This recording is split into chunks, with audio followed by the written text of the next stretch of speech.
चलिए देखिए बच्चों, आज अब हम शुरू करते हैं बहुत ज़्यादा बीएससी फर्स्ट ईयर के पर्पज से। बीएससी फर्स्ट ईयर का एक हर कंपटीशन के पर्पज से भी अपने आप में बहुत इंपॉर्टेंट टॉपिक होता है बीएससी पीआर थ्योरी। ठीक है, किसी भी छोटे से लेकर बड़े लेवल तक के जितने भी कॉम्पिटिटिव एग्जाम आप देते हैं वहां पे हर एग्जाम में आपको एक क्वेश्चन जरूर दिखेगा कि बीएससी पीआर थ्योरी से रिलेटेड स्ट्रक्चरल डिटर्मिनेशन या हाइब्रिडेशन से रिलेटेड है। हाइब्रिडेशन तो हम लास्ट वीडियो में आपको डिफाइन कर चुके हैं, कैसे आप हाइब्रिडेशन निकालते हैं organic as well as inorganic species का। तो अब हम आते हैं बीएससी पीआर थ्योरी में। ठीक है ना, देखिए चलिए सुनिए। बीएससी पीआर थ्योरी के लिए सबसे पहले आप एक चीज ध्यान रखिएगा कि ये थ्योरी प्रपोज किया था दो केमिस्ट थे। एक था आपका गिलेस्पी एंड दूसरा था नाइहोलम। ठीक है, इन दोनों ने कंबाइंडली एक थ्योरी प्रपोज किया किस चीज के लिए, किसी भी इनऑर्गेनिक कोवलेंट स्पीसीज के ज्योमेट्री को या स्ट्रक्चर को डिफाइन करने के लिए एक थ्योरी प्रपोज किया। किसके बेसिस पे? Based on the number of वैलेंशियल electron of any covalent species. जैसे हमने सपोज ये कहा कि ये कोवलेंट स्पीसीज है PCl5। ठीक है, इसका सेंट्रल एटम कौन हुआ? फास्फोरस। इसके सेंट्रल एटम के कितने इलेक्ट्रॉन है? Total 5 valence electron. ठीक है ना, तो ये जो 5 वैलेंस इलेक्ट्रॉन है इसी के बेसिस पे उन्होंने अपना थ्योरी प्रपोज किया। उसी को हम क्या कहते हैं? आपका क्या वैलेंशियल इलेक्ट्रॉन पेयर रिपल्सन थ्योरी। ठीक है, valence shell electron pair repulsion theory कहते हैं इसको। ठीक है ना, तो इसको ध्यान रखिएगा किसने प्रपोज किया? गिलेस्पी और नाइहोलम ने एक थ्योरी प्रपोज किया वेरियस इनऑर्गेनिक कोवलेंट स्पीसीज के ज्योमेट्रीज को डिफाइन करने के लिए। किस बेसिस पे? उस कोवलेंट स्पीसीज के सेंट्रल एटम के जो वैलेंशियल इलेक्ट्रॉन होते हैं उसके बेसिस पे एक थ्योरी प्रपोज किया गया। ठीक है, पूरा का पूरा थ्योरी में हम इसी को जिक्र करेंगे। तो आपका क्या है, जो इनऑर्गेनिक कोवलेंट स्पीसीज है उसके सेंट्रल एटम के जो वैलेंस इलेक्ट्रॉन होते हैं उनके बेसिस पे एक थ्योरी प्रपोज किया क्या? इनऑर्गेनिक कोवलेंट स्पीसीज की ज्योमेट्रीज को डिफाइन करने के लिए। That theory is known as valence shell electron pair repulsion theory. That is VSEPR theory, आप जो भी कह सकते हैं इसको। ठीक है ना, तो अब देखिए जरा थ्योरी को मैं थोड़ा सा डिफाइन करता हूं। तो पहले जरा इसका इंट्रोडक्टिव पार्ट पे आते हैं, फिर 4 इसके रूल्स पे आएंगे, वो क्या होता है फिर आते हैं इस पे। ठीक है ना, देखिए ये क्या कहता है? ये कहता है किसी भी, सपोज हमने AX फी कोई स्पीसीज लिख दिया, कुछ भी लिख सकता, ये आपका एक इनऑर्गेनिक कोवलेंट स्पीसीज है। तो ये कहता है इसके सेंट्रल एटम के, सेंट्रल को एटम कौन है इसका? A। इसके सेंट्रल एटम के जो वैलेंशियल इलेक्ट्रॉन होंगे वो वैलेंशियल इलेक्ट्रॉन 3 डिफरेंट फॉर्म में एग्जिस्ट कर सकते हैं। ठीक है, किसी भी इनऑर्गेनिक कोवलेंट स्पीसीज के सेंट्रल एटम के जो वैलेंस इलेक्ट्रॉन है वो या तो किस फॉर्म में होगा? एज ए, इसको आप लिख सकते हैं as a sigma bond pair with surrounding atom. ठीक है, as a sigma bond pair with surrounding atom means surrounding atom जैसे यहां पे X है तो उसके साथ सिग्मा बॉन्ड बना रहा होगा उसका इलेक्ट्रॉन, एक पेयर बन जाएगा ना। सिग्मा बॉन्ड पेयर का मतलब एक इलेक्ट्रॉन इसका एक उसका कंट्रीब्यूट करेंगे तो बॉन्ड पेयर बन जाएगा, सिग्मा बॉन्ड पेयर। ठीक है, दूसरा ये कहता है कि सेंट्रल एटम के कुछ वैलेंस इलेक्ट्रॉन में भी कि आपका as a pi bond pair with surrounding atom हो सकता है। ठीक है, देन तीसरा ये कहता है कि कुछ वैलेंस इलेक्ट्रॉन ऐसे भी हो सकते हैं जो एज ए लोन पेयर होगा। कहने का मतलब सेंट्रल एटम के पास मान लिया आपका एक सर्टेन नंबर पे इलेक्ट्रॉन है, 4 5 6 7 जो भी है, तो उसमें से कुछ इलेक्ट्रॉन सराउंडिंग एटम के साथ सिग्मा बॉन्ड पेयर बना सकते हैं, कुछ इलेक्ट्रॉन सराउंडिंग एटम के साथ पाई बॉन्ड पेयर भी बना सकते हैं, और कुछ इलेक्ट्रॉन ऐसे भी हो सकते हैं जो एज ए लोन पेयर हो। और इन 3 डिफरेंट फॉर्म के अलावा किसी अनदर फॉर्म में सेंट्रल एटम के वैलेंस इलेक्ट्रॉन एग्जिस्ट नहीं करेगा। ठीक है, किसी भी इनऑर्गेनिक कोवलेंट स्पीसीज के क्या जितने भी वैलेंस इलेक्ट्रॉन होते हैं सेंट्रल एटम के वैलेंस इलेक्ट्रॉन वो इन्हीं 3 डिफरेंट फॉर्म में एग्जिस्ट करते हैं। ठीक है, और इन तीन में से भी, ये कहता है इन तीन में से भी सेंट्रल एटम के केवल वो वैलेंस इलेक्ट्रॉन जो कि as a sigma bond pair with surrounding atom है, या जो कि एज ए लोन पेयर है, लोन पेयर किसी के साथ शेयरिंग में नहीं होता, अपने पास होगा, ठीक है। तो जो as a sigma bond pair या एज ए लोन पेयर होगा वो स्पीसीज की ज्योमेट्री के लिए रिस्पॉन्सिबल होगा और ये ज्योमेट्री को डिफाइन करने के लिए रिस्पॉन्सिबल होंगे, ठीक है ना। और कोई भी इनऑर्गेनिक कोवलेंट स्पीसीज का सेंट्रल एटम का वो वैलेंस इलेक्ट्रॉन जो as a pi bond pair present होगा वो ज्योमेट्री के लिए रिस्पॉन्सिबल नहीं, ठीक है ना। ये मैं स्टार्टिंग में वहां हर्डेस में भी बोला था आपको। तो जो भी आपका सेंट्रल एटम के वैलेंस इलेक्ट्रॉन है उसमें से केवल वो वैलेंस इलेक्ट्रॉन जो सिग्मा बॉन्ड पेयर बना रहा होगा विद सराउंडिंग एटम, या जो as a lone pair present होगा एट द सेंट्रल एटम, ठीक है, वो ज्योमेट्री को डिफाइन करेगा। और सेंट्रल एटम का वो वैलेंस इलेक्ट्रॉन जो कि आपका पाई बॉन्ड पेयर बना रहा होगा वो ज्योमेट्री को डिफाइन नहीं करेगा, ठीक है। तो आपको ये मेरे ख्याल से इतनी बात समझ में आई होगी। अब अगला आपका जो दिमाग में क्वेश्चन आ रहा होगा वो ये आ रहा होगा कि सेंट्रल एटम के टोटल वैलेंस इलेक्ट्रॉन में से कितने इलेक्ट्रॉन सिग्मा बनाएंगे, कितना लोन पेयर बनाएंगे, कितना आपका पाई बॉन्ड पेयर बनाएंगे, ये पता कैसे चलेगा, ठीक है ना। तो उसका भी हमारे पास एक तरीका है, उस तरीके को हम फॉलो करेंगे तो आपको इजीली ये समझ में आ जाएगा कि कितने इलेक्ट्रॉन सेंट्रल एटम के valence electron sorry sigma bond pair बना रहे हैं या लोन पेयर बना रहे हैं और कितने electron as a pi bond pair present होगा, ठीक है। फिर इन्हीं दोनों को लेकर के लोग क्या है सिग्मा बॉन्ड पेयर और लोन पेयर को लेकर के चार डिफरेंट रूल्स के थ्रू हम क्या कहते हैं VSEPR को कंप्लीट कराएंगे आपको, ठीक है। इतनी बात मेरे ख्याल से समझ में आई होगी।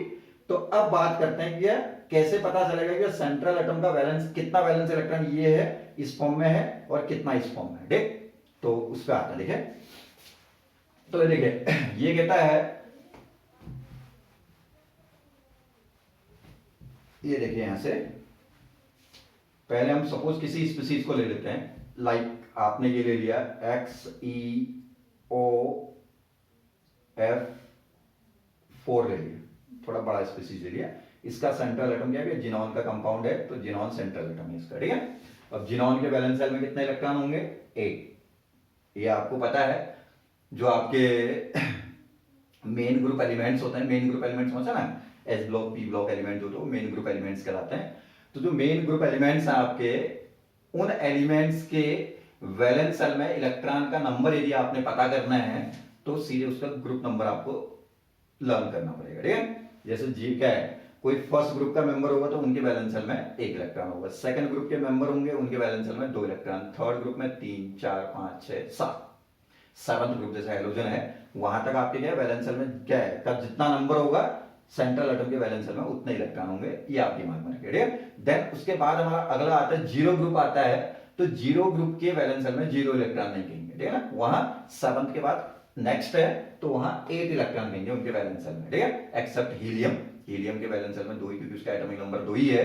अदरवाइज हीलियम के अलावा अदर जितने भी जीरो ग्रुप के एलिमेंट है उनके वैलेंस शेल में कितना इलेक्ट्रॉन, 8 इलेक्ट्रॉन होगा, ठीक है। अदर एलिमेंट का मैंने कहा जीरो ग्रुप के अलावा जिनका जितना ग्रुप नंबर होगा वैलेंस शेल में उतना इलेक्ट्रॉन, ये आपका तरीका हो गया, ठीक है। तो देखिए जिनॉन के टोटल 8 वैलेंस इलेक्ट्रॉन है, तो ये 8 वैलेंस इलेक्ट्रॉन किस किस फॉर्म में एग्जिस्ट करेगा, these valence electron will be either in the form of sigma bond pair with surrounding atoms or maybe in the form of pi bond pair with surrounding atom or maybe some electron may be present in the form of lone pair at the Zenon atom, ठीक। तो ये पता करने के लिए जो हमने आपको हाइब्रिडेशन निकालने का तरीका बता दिया उस तरीके को फॉलो करें। कैसे, यदि जिसने नहीं देखा हो प्रीवियस वीडियो तो उसमें देखें, मैं आपको बता दूं। देखिए जिनॉन के वैलेंस इलेक्ट्रॉन 8 प्लस ऑक्सीजन के 6 प्लस 4 फ्लोरीन का 7 4 जा 28, टोटल ऐड करो दैट विल बी 42, ठीक हो गया।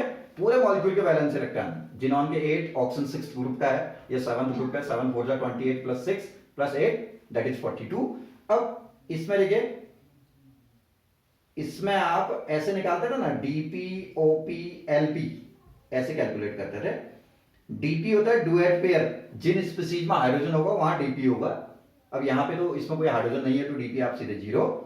ओपी करेंगे तो टोटल इलेक्ट्रॉन में डिवाइड बाय 8 करेंगे, कितना टाइम डिवाइड होगा, 8 5 जा 40, तो ऑक्टेट पेयर कितने बन गए हमारे पास 5 और रिमेनिंग कितना इलेक्ट्रॉन हो गया 2। तो इस रिमेनिंग में आप डिवाइडेड बाय 2 करेंगे तो लोन पेयर, क्योंकि 2 इलेक्ट्रॉन का एक लोन पेयर होता है इसलिए 2 से डिवाइड, जैसे 4 इलेक्ट्रॉन तो 2 लोन पेयर बन जाता है आपका, तो लोन पेयर कितना आ गया 1। इसके बाद रिमेनिंग ऑलवेज कितना आएगा 0। ठीक, तो ये हो गया हमारे पास कैलकुलेशन। तो यहाँ हाइब्रिडेशन कितना आ रहा है, टोटल 6 आया, sp3d2, ये एक तरीका हो गया, हाइब्रिडेशन निकल गया। इन दोनों को ही क्या कहा जाता है, सिग्मा बॉन्ड पेयर कहा जाता है, डीपी हो या ओपी हो, सिग्मा बॉन्ड पेयर, और ये तो अपने आप में एलपी है। ठीक है, तो ये हमको पता चल गया। देखिए 5 हमारे पास सिग्मा बॉन्ड पेयर है जिनॉन के पास, इसका मतलब जिनॉन के 8 में से 5 इलेक्ट्रॉन 5 सिग्मा बॉन्ड बना रहे हैं ये, इतना क्लियर हो गया। और लोन पेयर है एक लोन पेयर में कितना इलेक्ट्रॉन होता है 2, इसका मतलब आपका जिनॉन के 2 इलेक्ट्रॉन, मतलब एक लोन पेयर जिनॉन के पास प्रेजेंट है। तो टोटल कितने इलेक्ट्रॉन हो, 5 सिग्मा में गए, एक लोन पेयर में 2 गए, 7। जो रिमेनिंग होगा वो पाई बॉन्ड पेयर बनाएगा आपका। ठीक है, तो एक इलेक्ट्रॉन बच गया ना, उसके बाद 8 में से 7 इंगेज हो गए, तो एक बचा, तो इसका मतलब जिनॉन एक पाई बॉन्ड पेयर भी क्रिएट करेगा। करिए, भले ही पाई का ज्योमेट्री में कोई कंट्रीब्यूशन नहीं होता है, लेकिन पता चल जाएगा कि ये पाई कितना बनने वाला है, सिग्मा कितना बनने वाला है, लोन पेयर कितना बनने वाला है। इसलिए ये हाइब्रिडेशन निकालने का जो मेथड हम पहले वीडियो में आपको डिफाइन किए थे, ये यहाँ पे भी आपका बड़ा फायदेमंद होगा। ठीक है, तो इसलिए आप इसको थोड़ा सा कोशिश करें, प्रीवियस वीडियो से आप देख करके, तब यहाँ इस क्या है वीएससीपीआर के टॉपिक में आएंगे तो आपको कंफर्टेबल फील होगा। ठीक है, चलिए अब हम आते हैं यहाँ से वीएससीपीआर का, ये तो हमारा इंट्रोडक्शन पार्ट हो गया। हमने कहा गिलेस्पी और नाइहोलम ने प्रपोज किया किसी भी इनऑर्गेनिक कोवेलेंट स्पीशीज की ज्योमेट्री को डिफाइन करने के लिए एक थ्योरी प्रपोज किया उन्होंने, किसके बेसिस पे, उस इनऑर्गेनिक कोवेलेंट स्पीशीज के सेंट्रल एटम के वैलेंस शेल इलेक्ट्रॉन के बेसिस पे। ठीक है, और उन्होंने कहा कि सेंट्रल एटम के जो वैलेंस शेल इलेक्ट्रॉन होंगे 3 फॉर्म में प्रेजेंट हो सकता है। ठीक है, या तो वो सराउंडिंग एटम के साथ as a sigma bond pair होगा, या सराउंडिंग एटम के साथ as a pi bond pair हो सकता है, या अपने पास as a lone pair present हो सकता है। फिर उन्होंने एक स्टेटमेंट और दिया, उन्होंने कहा कि आपका इन 3 डिफरेंट फॉर्म में से सेंट्रल एटम के केवल वो वैलेंस इलेक्ट्रॉन जो as a sigma bond pair होगा विद सराउंडिंग एटम या as a lone pair present होगा, केवल वो ज्योमेट्री के लिए रिस्पॉन्सिबल होगा, और सेंट्रल एटम के वो वैलेंस इलेक्ट्रॉन जो as a pi bond pair present होगा वो ज्योमेट्री के लिए कभी भी रिस्पॉन्सिबल नहीं होगा। और कैसे सिग्मा बॉन्ड पेयर, पाई बॉन्ड पेयर, लोन पेयर का पता चलता है, वो डीपी ओपी एलपी वाली मेथड जो हमने बताई उसको फॉलो करें तो आप साइड बाय साइड उसका कैलकुलेशन कर सकते हैं। ठीक है, देन अब देखिए यहां से, ये यहां से आपका अब आएगा ये हमारा रूल नंबर फर्स्ट। ठीक है, पहला रूल क्या कहता है, देखिए किसी भी इनऑर्गेनिक कोवेलेंट स्पीशीज में सेंट्रल एटम के पास यदि केवल sigma bond pair of electron present है, पाई का तो जिक्र ही नहीं करेंगे, लोन पेयर और सिग्मा का ही जिक्र करेंगे। ठीक है ना, तो ये कहता है किसी इनऑर्गेनिक कोवेलेंट स्पीशीज में सेंट्रल एटम के पास केवल क्या है, सिग्मा बॉन्ड पेयर प्रेजेंट है, कोई भी लोन पेयर प्रेजेंट नहीं है, then geometry of the species will be regular. Regular geometry का मतलब समझता ना, हाइब्रिडेशन के अकॉर्डिंग ज्योमेट्री होगी। ठीक है, क्योंकि हाइब्रिडेशन भी तो ज्योमेट्रीज को डिफाइन करता है ना, जैसे हम कहते हैं एसपी हाइब्रिडेशन तो लीनियर, sp2 है तो ट्राइगोनल प्लेनर, sp3 है तो टेट्राहेड्रल, ऐसी हमारे अलग अलग हाइब्रिडेशन की अलग अलग ज्योमेट्री होती है। तो ये कहता है कि यदि आपका सेंट्रल एटम के पास कोई भी lone pair of electron present नहीं है, केवल सिग्मा बॉन्ड पेयर ही सिग्मा बॉन्ड पेयर प्रेजेंट है, पाई का जिक्र नहीं करना है। ठीक है ना, तो उस समय मॉलिक्यूल की जो ज्योमेट्री होगी या स्पीशीज की जो ज्योमेट्री होगी वो आपका रेगुलर होगी। रेगुलर ज्योमेट्री का मतलब होता है कि आपका geometry will be as according to hybridisation. जैसे sp हाइब्रिडेशन है तो लीनियर रखेंगे, sp2 तो हम ट्राइगोनल प्लेनर रखेंगे। ठीक है, तो उसको हम कुछ एग्जांपल्स के तो हम आपको रिप्रेजेंट कर रहे थे। सपोज कोई ab2 टाइप का स्पीशीज है, ab2 टाइप का स्पीशीज मतलब a से 2 b जुड़े हुए हैं तो 2 सिग्मा होंगे। अब किसी से कोई दूसरा एटम जुड़ा होगा बिना सिग्मा के तो कभी किसी से कोई जुड़ेगा नहीं ना, ए के साथ बी जुड़ेगा, हो सकता है बी के साथ कोई पाई बॉन्ड भी बना होगा, लेकिन हम पाई से हमें मतलब नहीं है, ए ने बी से जुड़ा हुआ तो सिग्मा तो होगा ही होगा ना, बिना सिग्मा के तो पाई कहीं होगा नहीं अकेले, तो 2 सिग्मा हो गए। मान लिया यहाँ पे लोन पेयर कितना है 0, अभी एग्जाम्पल पे दिखाऊंगा। तो हाइब्रिडेशन कैसा आएगा 2 + 0, इन दोनों का सम ही तो हाइब्रिडेशन डिफाइन करता है, तो टोटल sp, एक s एक p, टोटल सम 2 आ रहा है ना, तो sp हाइब्रिडेशन। तो एक्सपेक्टेड ज्योमेट्री क्या होती है sp हाइब्रिडेशन में, linear a b and b, तो ये हो गया आपका लीनियर ज्योमेट्री। और एंगल कितने का होता है इनके बीच में, दो बॉन्ड के बीच में 180 डिग्री का एंगल, ठीक है। देन ये तो एक्सपेक्टेड है, एक्सपेक्टेड मतलब ये मॉलिक्यूल है, दो सिग्मा बॉन्ड पर एक लोन पेयर है, तो हाइब्रिडेशन ये है, तो इस हाइब्रिडेशन के अकॉर्डिंग ये एक्सपेक्टेड है। तो रूल क्या कह रहा था कि जो एक्सपेक्टेड होगा वही एक्चुअल होगा, मतलब जो हाइब्रिडेशन से आई हुई ज्योमेट्री है वही रियल ज्योमेट्री भी होगा, तो यही ज्योमेट्री आपका एक्चुअल होगी, ठीक है। ठीक है ना इतना। इसका एग्जांपल देख लीजिए, BeCl2, बेरिलियम के वैलेंस शेल में 2 इलेक्ट्रॉन है, 2 क्लोरीन के वैलेंस शेल में कितना इलेक्ट्रॉन हो गया, 14 इलेक्ट्रॉन है, टोटल 16 हो गया। Dp 0 क्योंकि हाइड्रोजन नहीं है भैया। Op 8 2 जा 16, 2 टाइम डिवाइड, रिमेनिंग कितना है 0, तो लोन पेयर कितना हो जाएगा भैया 0, तो ये हो गया आपका टोटल 2 sp हाइब्रिडेशन। तो ठीक है, 2 sigma bond pair 0 lone pair case है, तो आपका ज्योमेट्री विल बी लीनियर। तो यहाँ पे बेरिलियम सेंट्रल पे लिख सकता है, 2 क्लोरीन क्या है इसके सराउंडिंग पे आ जाएगा आपका लीनियर रिलेशन पे, ठीक है ना। अब देन दूसरा है ABC टाइप का है, तो A के साथ 3 B जुड़ा है तो 3 सिग्मा होंगे। मान लेते हैं लोन पेयर कितना है 0 है, तो हाइब्रिडेशन कैसा आएगा sp2 आएगा, टोटल सम कितना आ रहा है 3, तो कैसा होगा ट्राइगोनल प्लेनर ABBB, ये हो गया, ये हो गया ट्राइगोनल प्लेनर, ठीक है। और एक्चुअल भी आपका ट्राइगोनल प्लेनर ही होगा। एंगल कितने का होगा इनमें 120 डिग्री, ठीक है ना। ट्राइगोनल प्लेनर में किसी भी दो बॉन्ड के बीच का एंगल कितना होता है 120 डिग्री। इसका एग्जांपल देखो, बोरान ट्राइफ्लोराइड, ठीक हो गया। बोरान के वैलेंस शेल में कितना इलेक्ट्रॉन, थर्ड ग्रुप का मेंबर है तो 3, हेलोजन के वैलेंस शेल में 7 होता है, 7 3 जा 21 प्लस 3 कितना हो गया 24 हो गया, 21 प्लस 3 कितना हो गया 24 है, तो डिवाइडेड बाय कितना कर लो 8 3 जा, सॉरी पहले तो डीपी कितना है 0, हाइड्रोजन नहीं है ना इससे डीपी 0, ओपी 8 3 जा 24, LP total divide over remaining 0 है, तो लोन पेयर कितना हो जाएगा आपका 0, टोटल 3 sp2, ठीक हो गया। तो यहां से आपका ये sp2 केस हो गया, ट्राइगोनल प्लेनर ज्योमेट्री आ जाएगा, सेंटर पे बोरान, सराउंडिंग पे 3 फ्लोरीन हो जाएगा आपका, ठीक है। AB4 है, तो यहां पे 4 B जुड़े हैं तो 4 सिग्मा होंगे, लोन पेयर 0 और sp3 हाइब्रिडेशन हो गया, टोटल सम कितना रहा है सिग्मा बॉन्ड पर लोन पेयर का 4 sp3, तो ये A B B B and B कैसी ज्योमेट्री कहते हैं इसको, टेट्राहेड्रल। एक्चुअल भी क्या होगा टेट्राहेड्रल ही होगा क्योंकि लोन पेयर 0 है। वो कहते हैं कि यदि लोन पेयर नहीं है तो हाइब्रिडेशन के अकॉर्डिंग जो एक्सपेक्टेड है, जैसे sp3 हाइब्रिडेशन में टेट्राहेड्रल एक्सपेक्टेड होता है तो वही रियल भी होगा आपका, ठीक है ना।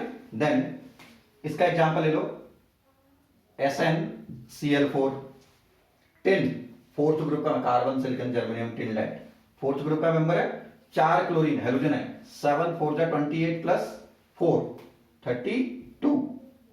32 टोटल इलेक्ट्रॉन हो गए बैलेंस।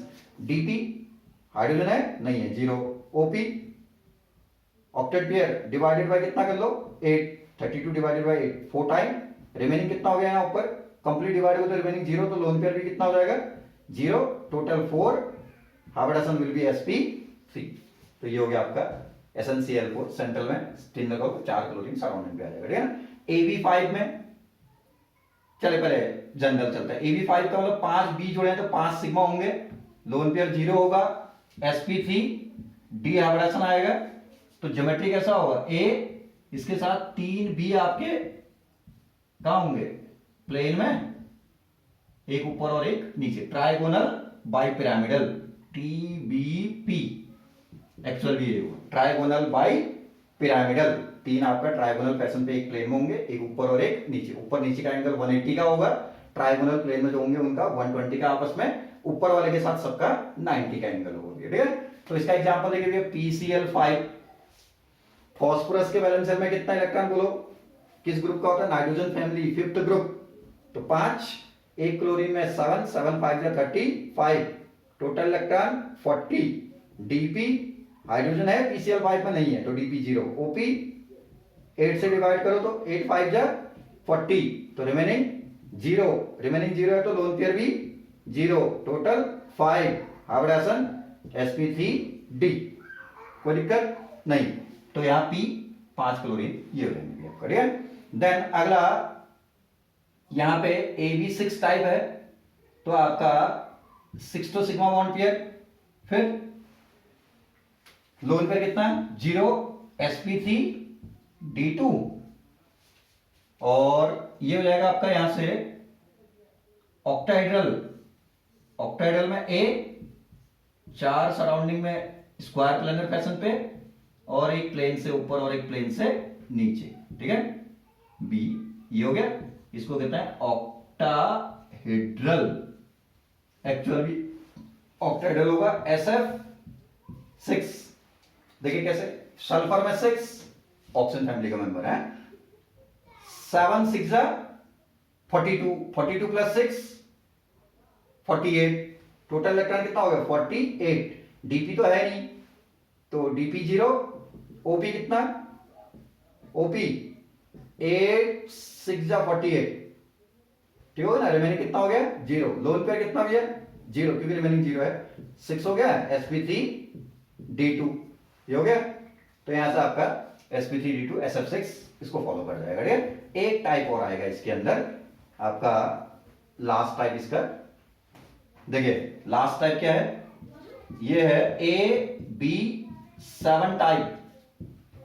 AB7 टाइप में 7 0 sp3d3, sp3 टोटल देखिए ना, 3 + 3 + 1 7 हो गया। तो ये हो गया पेंटागोनल। 5 तो आपके प्लेन में होंगे ना ऐसे,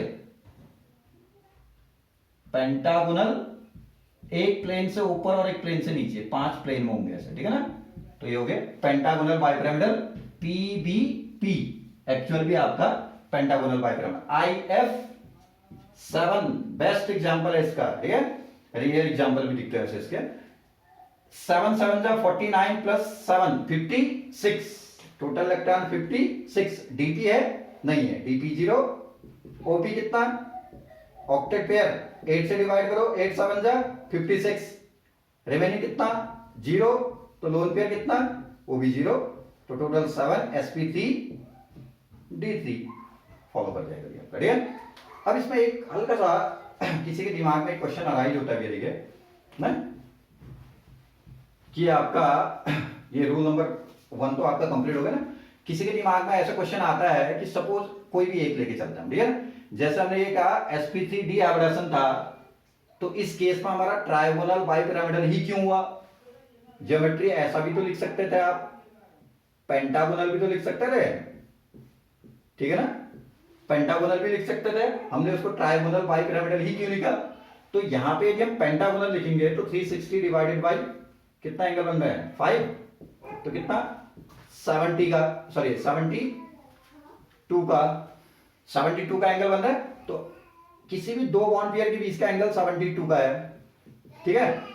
उस केस में यदि हम ट्रायगोनल बाइपिरामिडल दिखाएं तो मिनिमम एंगल कितना था, ऊपर वाले का नीचे के साथ 180, प्लेन वालों का 120, प्लेन वालों का ऊपर या नीचे वाले के साथ 90 का एंगल, मिनिमम 90 का एंगल पे थे।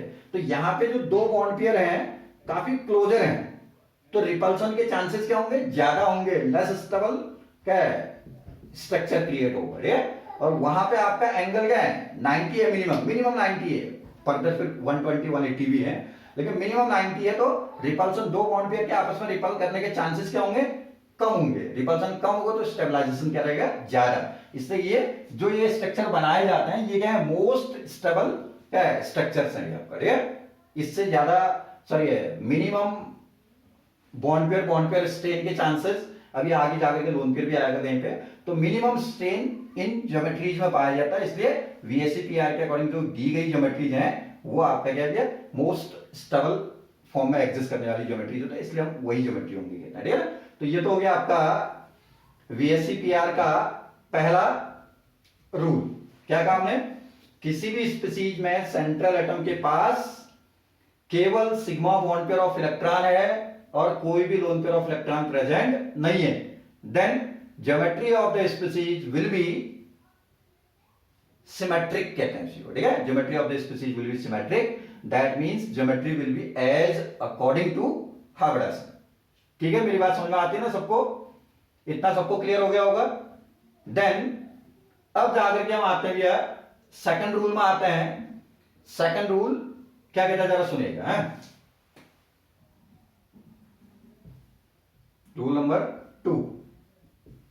दूसरा रूल कहता है if the central atom of the species containing sigma bond pair as well as lone pair of electron.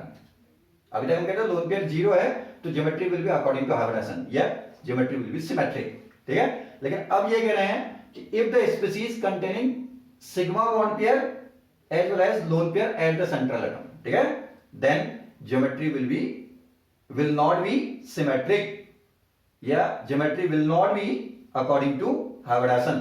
जैसे हाइब्रिडेशन हमने कह दिया sp3 है तो ज्योमेट्री गारंटी नहीं है कि आपका टेट्राहेड्रल होगा, कुछ और होगा, लोन पेयर भी प्रेजेंट होगा तो क्या है टेट्राहेड्रल होगा कि कुछ और ज्योमेट्री होगा। वो ज्योमेट्री क्या होगा उसको मैं आपको इसके आगे डिफाइन करूंगा। तो आप सेकंड रूल को जरा ध्यान से देखिए, पहला और सेकंड रूल ही आपका क्या है बहुत ज्यादा आपका क्या है इंपॉर्टेंट रूल्स हैं। और ये दो रूल यदि आपको क्लियरली समझ में आ गया तो आपको नेक्स्ट आगे के रूल्स में आपको ज्यादा दिक्कत नहीं आएगा, ठीक है ना। देखिए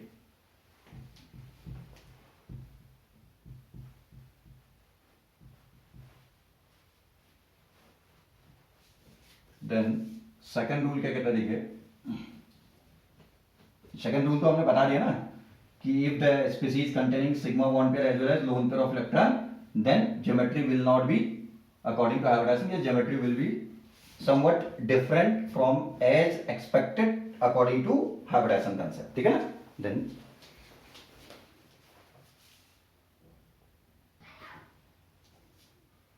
चले देखिए हम सेकंड रूल में चल रहे थे।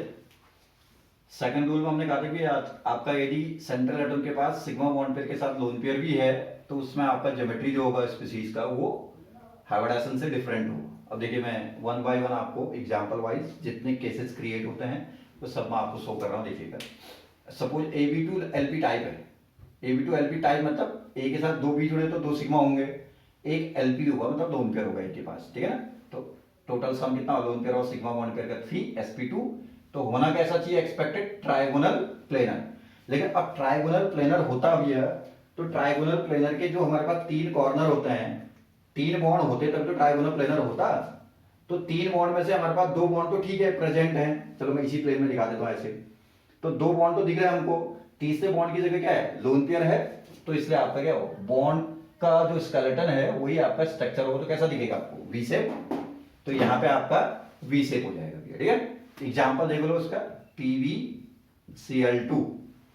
लेड के पास कितना इलेक्ट्रॉन 4 वैलेंस इलेक्ट्रॉन, 2 क्लोरीन में 14, टोटल कितना हो गया 18 डीपी। अब तो सबको आ रहा होगा समझ में, नहीं कोई दिक्कत नहीं होनी चाहिए डीपी ओपी एल पे निकालने में। डीपी 0 हाइड्रोजन नहीं है। ओपी 8 से डिवाइड करो, 8 2 जा 16 तो रिमेनिंग कितना आ गया 8 2 जा 16, 2 रिमेनिंग है। उस रिमेनिंग में 2 से डिवाइड करोगे तो लोन पे निकलेगा 1, ठीक है। टोटल 3 आ रहा है तो हाइब्रिडेशन तो आपका sp2 हो गया, ठीक हो गया। तो सिग्मा बॉन्ड पेयर कितना है 2, लोन पेयर कितना है 1। देखिए 2 और 1 का केस बिल्कुल वही केस जो हमको यहां से दिख रहा है, ठीक है। तो ये हो गया भी आपका कैसा वी शेप, कोई बैंड शेप भी कहता है, एक ही बात है, ठीक है ना। Ab3Lp टाइप है, इसमें ले लो NH3 अमोनिया, नाइट्रोजन बैलेंसर में 5 इलेक्ट्रॉन। अब देखिए Ab3Lp में 3 B जुड़ा हुआ है तो 3 सिग्मा बॉन्ड पेयर होगा, 1 Lp है तो 3 + 1 4 sp3 टेट्राहेड्रल होना चाहिए टेट्राहेड्रल हाइब्रिडेशन को देखते हुए। लेकिन लोन पेयर प्रेजेंट है तो आपका टेट्राहेड्रल ना होकर के पिरामिडल स्ट्रक्चर होता है इस केस में, ठीक है।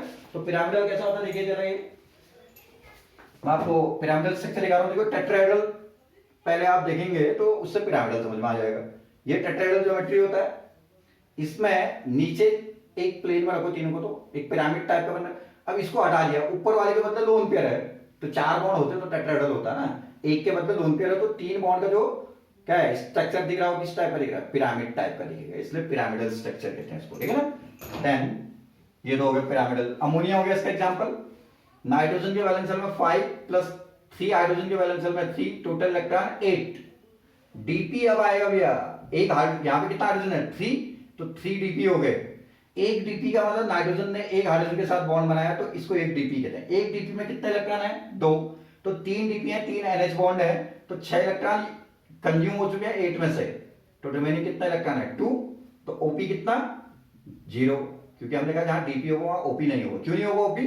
क्योंकि रिमेनिंग इलेक्ट्रॉन 8 से कम होगा, इसलिए ओपी नहीं होगा। तो एलपी डिवाइडेड बाय 2 कर लो तो 1 लोन पेयर, टोटल 4 sp 3 आवर्सन आ गया। तो ये देखिए डीपी ओपी का सम 3 सिग्मा बॉन्ड पेयर आ रहा है, 1 लोन पेयर आ रहा है, 3 और 1 का कॉम्बिनेशन है टेट्राहेड्रल ज्योमेट्री, ये पिरामिडल ज्योमेट्री आ जाएगा आपका, ठीक है ना। सिमिलरली आपका नेक्स्ट में आता है, देखिए ये है AB2 LP टाइप, इसका एग्जांपल वाटर ले लो। H2O में ऑक्सीजन के पास 8 इलेक्ट्रॉन, 2 हाइड्रोजन के पास 2, टोटल सॉरी ऑक्सीजन के पास 6 है, 6 + 2 कितना 8 इलेक्ट्रॉन। डीपी होगा कितना 2 डीपी हो गया। तो कितना इलेक्ट्रॉन रिड्यूस करना है यहां से, 8 में से 4, एक डीपी में 2 इलेक्ट्रॉन होता है, तो कितना बचेगा 4। तो ओपी तो आपका 0 का, जहां डीपी होगा ओपी सीधे ही 0 कर लो आप, नहीं आएगा कहीं पे भी है। एलपी कितना भी है डिवाइडेड बाय 2 करोगे तो 2 लोन पेयर, टोटल 4 sp 3। तो 2 बॉन्ड पेयर 2 लोन पेयर का केस है, देखिए ये देखिए AB2 LP2, तो 2 bond pair LP2 2 lone pair, total sum 4 sp3। Tetrahedral होना चाहिए लेकिन लोन पेयर प्रेजेंट है तो टेट्राहेड्रल न होकर के कैसा हो V शेप है, 2 के बदले लोन पेयर आ जाएगा। वाटर इसका एग्जांपल हो गया। देन इसका ये देखिए AB4 LP 4 bond pair 1 lone pair, 4 और 1 5 हो गया, तो 5 में sp3d एब्रेशन। तो ज्योमेट्री कैसा होता है ट्रायगोनल बाई पिरामिडल, बट एक लोन पेयर की प्रेजेंस से ट्रायगोनल बाई पिरामिडल ना होके सीसॉ ज्योमेट्री होगी आपकी, ठीक है ना। सीसॉ, इसका एग्जांपल SF4। अब आपको कैलकुलेट करना आ जाएगा, SF4 में देखेंगे तो 4 सिग्मा बॉन्ड पेयर और 1 लोन पेयर आ रहा होगा आपका, ठीक है। देन AB3 LP2, यहां पे कितने 3 बॉन्ड पेयर 2 लोन पेयर, तो total 5 sp3d as like to ऊपर वाले के। तो आपका ट्रायगोनल बाई पिरामिडल होना चाहिए, लेकिन ज्योमेट्री कैसा होगा इस केस में 3 बॉन्ड पेयर 2 लोन पेयर है, तो आपका इसका ज्योमेट्री हो गया टी शेप। ये दिख रहा है ना टी, ऐसे वर्टिकल में नहीं दिख रहा है, ऐसे दिख रहा है, टी दिख रहा है। तो इसका example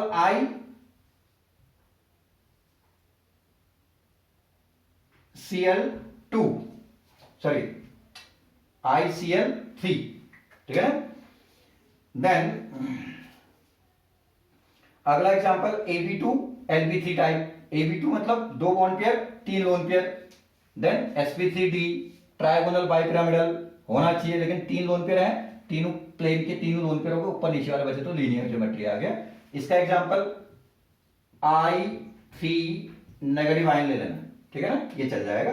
AB5 LP type 5 bond pair 1 lone pair है, टोटल 6 sp3d2 होना कैसा चाहिए ऑक्टेहेड्रल होना चाहिए। ऑक्टेहेड्रल होगा तो आपका क्या होगा फिर ज्योमेट्री होना चाहिए ऑक्टेहेड्रल, लेकिन 1 लोन पेयर है तो ऑक्टेहेड्रल के एक कॉर्नर पे आपका जो ऊपर नीचे है वर्टिकल उसमें से 1 लोन पेयर होगा, तो स्क्वायर हो गया।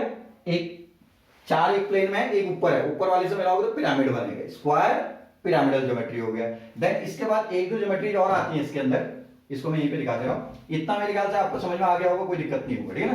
देन देखिए अगला, देखिए इसी केस के अंदर ना एक दो एग्जांपल्स और बचते हैं, या केसेस जो भी कहते हैं इसके, देखिए कैसा आएगा। ये नेक्स्ट है AB4 LP2 4 बॉन्ड पेयर हैं 2 लोन पेयर हैं, तो हाइब्रिडाइजेशन तो अभी भी sp3d2 आएगा, ज्योमेट्री अभी भी कैसा होना चाहिए ऑक्टेहेड्रल, लेकिन कैसा होगा कि 2 स्क्वायर प्लेन वालों को तो रहने दो, A B ऊपर और नीचे वाली की जगह क्या आ जाएगा लोन पेयर आ जाएगा, तो स्क्वायर प्लेनर ये हो गया। अब ये मैंने आपको पहले ही डिफाइन कर चुका हूं कि इस केस में जैसे हमने ये रखा तो हमने ऊपर नीचे ही लोन पेयर रखे, जैसे मैं ट्रायगोनल बाइपिरामिडल वाले केसेस में कर रहा था लोन पेयर प्लेन वालों में ही रख रहा था।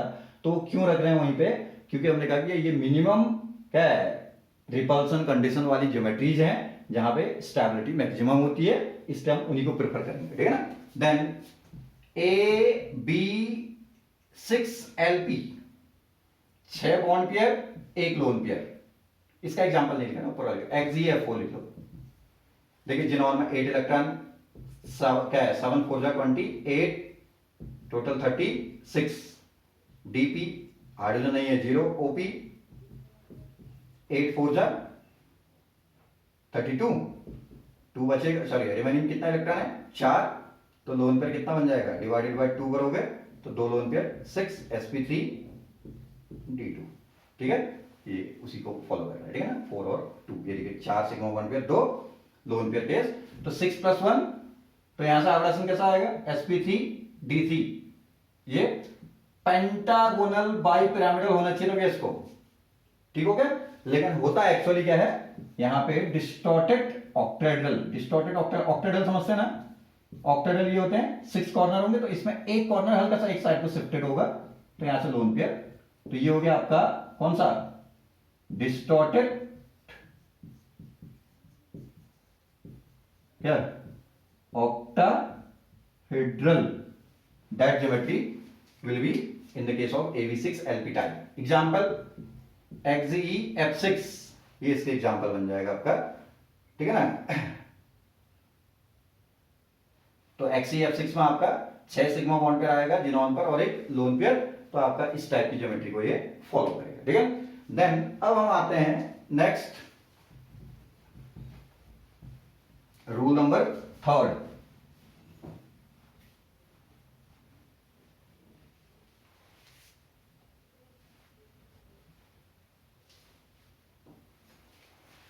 तीसरा रूल कहता है भी आपका किसी भी स्पीसीज में सिग्मा बॉन्ड पेयर भी है और लोन पेयर भी है, तो सिग्मा बॉन्ड पेयर के बीच का जो रिपल्सन होगा वो सबसे कम होता है, उससे ज्यादा रिपल्सन होता है sigma bond pair and lone pair का, और सबसे ज्यादा रिपल्सन होता है किसी भी 2 लोन पेयर का, ठीक है। इसका आप एक सिंपल सा रीजन दे सकते हैं कि sigma bond pair of electron जो होते हैं वो सिंगल न्यूक्लियाई, सॉरी 2 न्यूक्लियाई के इन्फ्लुएंस में होते हैं, और जो लोन पेयर ऑफ इलेक्ट्रॉन होता है वो आपका सिंगल न्यूक्लियाई के इन्फ्लुएंस में होता है, इसलिए ये रिपल्सन सबसे ज्यादा होता है, ये रिपल्सन सबसे कम होता है। ये रूल नंबर 3। तीसरा रूल काफी छोटा सा है। चौथा रूल ये कहता है, अब ये देखिए मैं कुछ स्पीसीज दिखाता हूं, यहीं से मैं रूल क्रिएट कर रहा हूं, PCl3, PBr3, Pi3, सभी 3 बॉन्ड पेयर एक लोन पेयर केस वाले हैं, sp3 हाइब्रिडेशन है, तो P, अब आपको पहले रूल्स को लगा करके आप इनकी ज्योमेट्रीज को डिसाइड कर लेंगे, तो पिरामिडल आते हैं सब, हैं। P लोन पेयर हो गया, Br and Br, P I and I, ठीक हो गया। एक एग्जांपल तो ये हो गया, एक एग्जांपल मैं साइड बाय साइड ऐसे दिखाता हूं, H2O, H2S, H2Se, चलो इतने 2-3 काफी हैं इसमें। तो H2O ये सब V शेप होते हैं, sp3 hybridisation 2 bond pair 2 lone pair के साथ, हैं। ये हो गया S H H 2 lone pair हो गया, ऐसी ये हो गया, ठीक। तो ये कहता है with the increase in the central atom, सभी का कॉमन है, सराउंडिंग एटम सबका डिफरेंट है, with the increase in the electronegativity of the surrounding atom, bond angle, ये इनके बीच में जो बॉन्ड एंगल बनेगा आपका ClP Cl के बीच में, bond angle will be decreases, ठीक है। तो यहां को डिक्रीजिंग बॉन्ड एंगल, ठीक हो गया। But with the increase in the electronegativity of surrounding, sorry central atom, यहां सराउंडिंग कॉमन है, सेंट्रल डिफरेंट है, तो आपका इस केस में सेंट्रल एटम जितना ज्यादा इलेक्ट्रोनेगेटिव होगा तो bond angle will be increasing, कहां को, इधर। आई बात समझ में, मेरी बात समझा ना। वेरियस स्पीसीज हैं जिनके सेंट्रल एटम कॉमन है, सराउंडिंग एटम डिफरेंट है, तो उस केस में सराउंडिंग एटम जितना ज्यादा इलेक्ट्रोनेगेटिव होगा बॉन्ड एंगल उतना कम होगा, ठीक है, डिक्रीजिंग बॉन्ड एंगल इधर को है।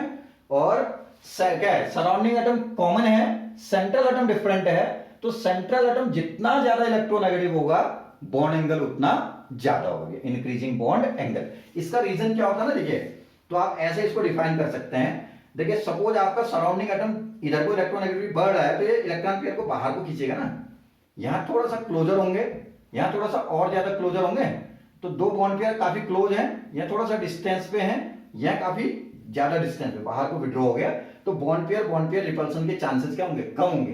रिपल्सन नहीं होगा तो एंगल बढ़ेगा ही नहीं, इससे आपका यहाँ एंगल कम रहेगा। यहाँ थोड़ा सा कम इलेक्ट्रॉन नेगेटिव है तो अंदर को होंगे इलेक्ट्रॉन, तो आपका इसमें रिपल्सन के चांसेस ज्यादा होंगे तो एंगल थोड़ा बढ़ेगा। यहाँ आयोडीन और कम इलेक्ट्रोनेगेटिव, इलेक्ट्रॉन और अंदर को होंगे बॉन्ड में, तो ये रिपल्सन के चांसेस सबसे ज्यादा, इसलिए एंगल यहाँ सबसे ज्यादा। इधर को जैसे जैसे इधर को इलेक्ट्रोनेगेटिविटी बढ़ेगा, इलेक्ट्रॉन बाहर को आते रहेगा, तो रिपल क्या है, एक दूसरे से बॉन्ड पेयर डिस्टेंस बढ़ेगा, तो रिपल्सन के चांस क्या हो जाएगा, कम हो जाएगा, इसका एंगल विल बी डिक्रीज। यहाँ क्या हो रहा है देखिए, यहाँ आपका इलेक्ट्रॉन थोड़ा दूर होगा, सल्फर में थोड़ा क्लोज होगा, ऑक्सीजन तो बहुत ज्यादा इलेक्ट्रोनेगेटिव होता है ना, तो काफी क्या है, अंदर को इलेक्ट्रॉन को खींचेगा, तो दो बॉन्ड पेयर एक दूसरे के काफी क्लोज हो जाएंगे, तो रिपल्सन बहुत ज्यादा होगा।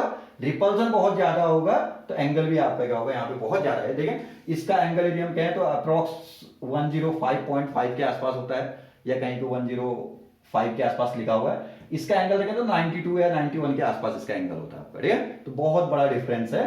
तो क्योंकि सल्फर के कंपेयर में ऑक्सीजन का इलेक्ट्रोनेगेटिविटी बहुत ज्यादा हाई होता है, इससे बॉन्ड एंगल उसमें बहुत ज्यादा होगा, तो सराउंडिंग एटम का इलेक्ट्रोनेगेटिविटी बढ़ने पर बॉन्ड एंगल डिक्रीज होगा, ठीक है ना, और सेंट्रल एटम का इलेक्ट्रोनेगेटिविटी बढ़ने के साथ साथ बॉन्ड एंगल की वैल्यू आपका क्या होगा भी, आपका इंक्रीज करेगा, ठीक है। तो ये हो गया आपका लास्ट रूल, VSEPR का चौथा रूल, ठीक हो गया ना।